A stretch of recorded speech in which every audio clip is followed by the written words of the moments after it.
told you about a new report that reveals some commercial pilots feeling rusty in the cockpit because they just haven't flown in so long because of the global pandemic.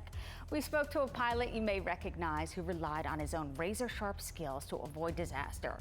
We're talking about Captain Sully Sullenberger. He safely landed his U.S. Airways plane on the Hudson in 2009 after both engines went out, known as the Miracle on the Hudson. All 155 people on board survived.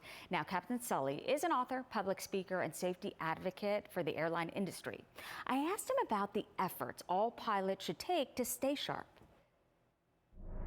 What I tried to do in my life, and am still doing, and I think it's important for anyone in a safety-critical domain, is to be a continuous, lifelong learner, constantly striving for excellence. In other words, not just flying the same hour 20,000 times, but always trying to make the next hour, the next flight better than the previous one.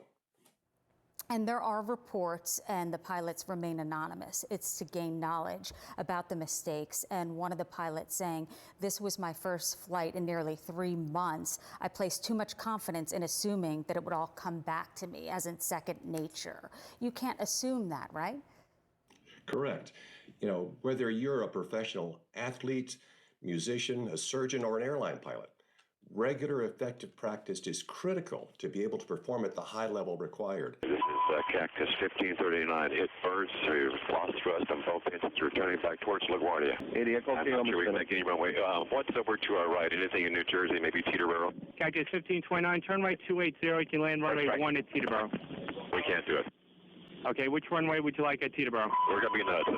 You know, after that famous flight that you mentioned, I was off for a number of months going through the investigation. And when I went back to work, I had to go through the classroom training again and the flight simulator training again to be requalified and to be current, to be able to perform at the level that we have to. Really, it is muscle memory, as you know best. And it was flight 1549. Everyone on board survived. During that short amount of time, when you're speaking to air traffic control and you say, you talked about going back, then you talked about Teterboro, then you said, we're going to the Hudson. And there's almost a pause there. Did all your training come into play here? Because I heard that someone asked you, were you praying? And you said, no, I was landing this flight. Yeah, I did not allow myself to have any extraneous thoughts during those 208 seconds that we had from when we lost thrust until we had touched down in the river. And, you know, these safety reports are so important that we're getting now. You know, self-reporting is the only way to get some critical safety information. It comes from no other source than the person it happened to. And so it's important that we have the trust in the safety reporting system so that people will feel free to report their own errors. And while these errors alone may not be catastrophic, they are red flags that should concern us because it means that our safety net has been eroded in some important ways.